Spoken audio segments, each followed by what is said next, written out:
What if when we come to church, we see adults and young people getting along together? What if, instead of me trying to change the other to do the things that I do, we accept our differences and worship together as one?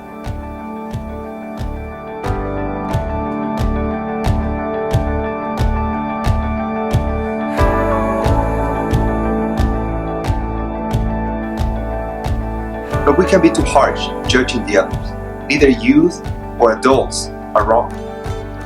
Especially the Hispanic church, there are important reasons that guide us to understand why we are so different. Especially because in the Hispanic church, some of the adults, or the majority of adults, came from another country. And that group, we call it the first generation. The first thing we have to understand is that when they left their country, they left their home, they left their family, their friends, their way of life, and came to this country. And when they came to church, a place where they could speak their own language, a place where they could eat their own food, a place where they could find people probably from the same town, church became their refuge. So when we talk about changing church, we're threatening the way of life and the identity as people. Another reason that we have to understand is that for the first generation, when they came to church, became a place where they could get probably resources that they couldn't get in any other way. The kids could be in clubs, they could take trips, they could learn about life and family and classes that in another way they could probably not afford. So when we talk about changing the way we do church, we're probably taking away things that they know that in any other way they could not afford.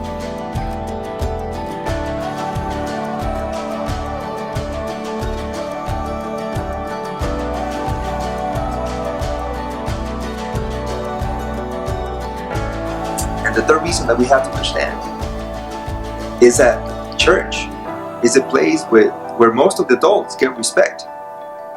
Unfortunately, when people came to this country, they left their countries because they needed or wanted a better economical stability. And when they came to this country, they found jobs, but the jobs are repetitive, or as we call it, blue collar.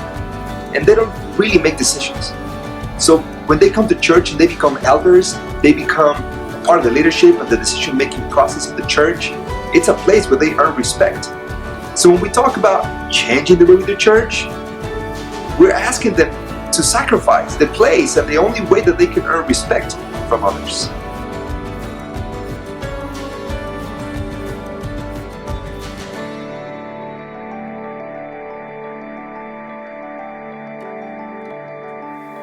Another thing that affects us all is that whenever the time that we came to church, that image is embedded in our heads. And we want to keep it that way because that is how we met Jesus. And if it happened 20 years ago or 30 years ago or 10 years ago, we want to keep it as close to that because we think that any other way could be an attempt to our Christianity, an attempt to our spiritual life. So when we talk about changing church, we're talking about sacrificing a lot of who we are. Now, Ellen G. White said in 1902 that new methods should be created to reach the people in the time and place where they live.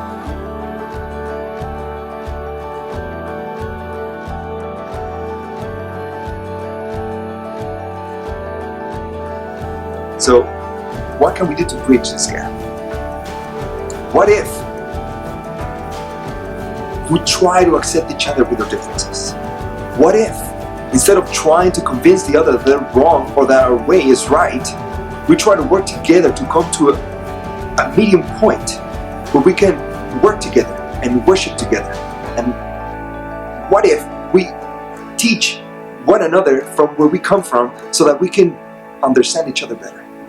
What if, instead of having two churches separated under the same name, because the youth worship in one place and adults in another, we have just one church where adults and youth can worship together because we accept everyone. Jesus started with 12 people. 12 very different people. We have Matthew, who was the tax collector. And by all Jewish standards, Matthew was a traitor.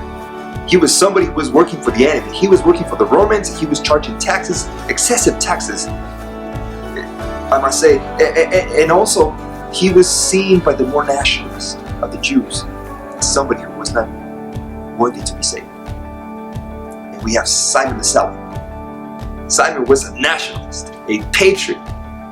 And can you imagine these two eating together in front of Jesus at the table? Can you imagine the conversations they had with the differences? One a patriot, the other one a traitor. But they came together at the table with Jesus. What if our church got together at the table? And instead of seeing our differences as something that is affecting us, it would be something that gets us together because we try to learn from each other. What if?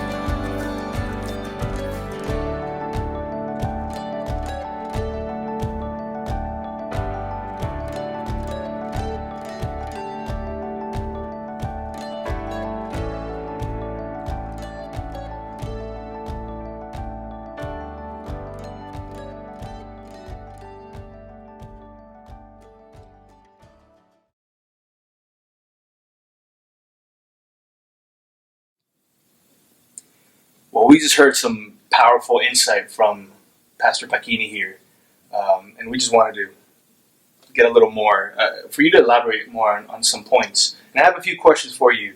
Sure. The first one is, what does an integrated church actually look like? You know, right now we're talking about, you know, the first generation and the second, third generation. What does it actually look like for these two groups to coexist in a church? Well, first, we have to debunk the idea that there's conservative churches and liberal churches. It's just churches who do things more traditional and churches who do more things that tend to be more contemporary. Neither is wrong. It's just seeing church from different perspectives. Most Hispanic churches don't have the luxury of getting rid of our generation to start anew. That's the reality. So what we would hope for is that because we will have in churches 2 or 3 generations of the same family. But we tend to always say that we're losing the youth. So the way that we can meet in the middle is that, first thing, look at the church board. Look at the average age of the church board. If we are making decisions for everybody, everybody has to be included in the decision-making process. If we only have one group, well, guess what the decisions are going to be targeted to. So we need to look at the church board. That is a balance. Second would be the worship style. I'm not talking about bringing drums. That's not at all what I'm talking about. What I'm talking about is this. Are we doing things in the worship that conduct to worship, or are we doing things that we just do because we have no reason to? Right. Only because we've done it like that all the time. With a younger generation, nonsense is nonsense. So if it is not fulfilling any purpose, but just, we've always done it this way. Or filling up time. Exactly. Right. Let's sing in the meantime, right. You know? Instead of being part of the worship.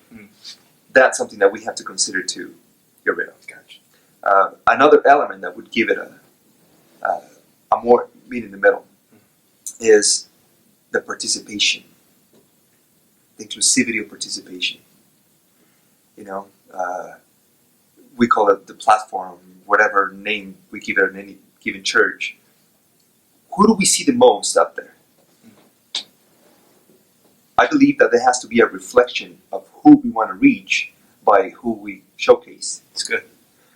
If we don't do that, then, well, let's say that we only show one group. Well, that's the group we're going to reach. That's what we're going to reach. Simple. That's right. So there has to be a balance. That's so that good. would be the starting point. That's so good. What do you think the biggest challenge is for churches in the Hispanic region to reach that point? What do you think the biggest challenge is going to be? Well, first, that somebody has to give up something. And both groups have to give in to something. Leadership, you know. Are we going to keep the same number of adults and add more youth, or are we going to empty some seats so that youth can come? That's a tough one. That's a tough one right there. Another one is, are we going to allow youth and the board to speak in English or not? Wow. Because that's their primary language. Right. Are we going to allow that? If we don't, well, we're saying your input is not necessary. We don't care about it. And it's not relevant here. Exactly.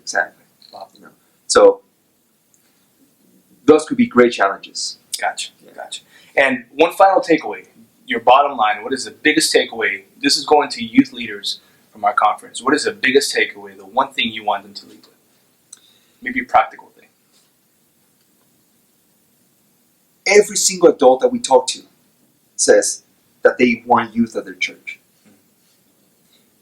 But I think that the major obstacle for them to make that a reality is that they don't know how, or they don't know why they do the things that they do, because they've always done it. It just happens. So if we can take something away from this, is that change can happen. We've seen it. It takes effort, and not to give up, because change happens. We've seen churches doing it. In our conference, in other conferences, it happens. But it takes dedicated people sharing the vision and trusting that what they're doing is God-given. What God wants is not uniformity, it's unity. That's right. And that is unity among the diversity. And if we reflect that, we're truly sharing the gospel.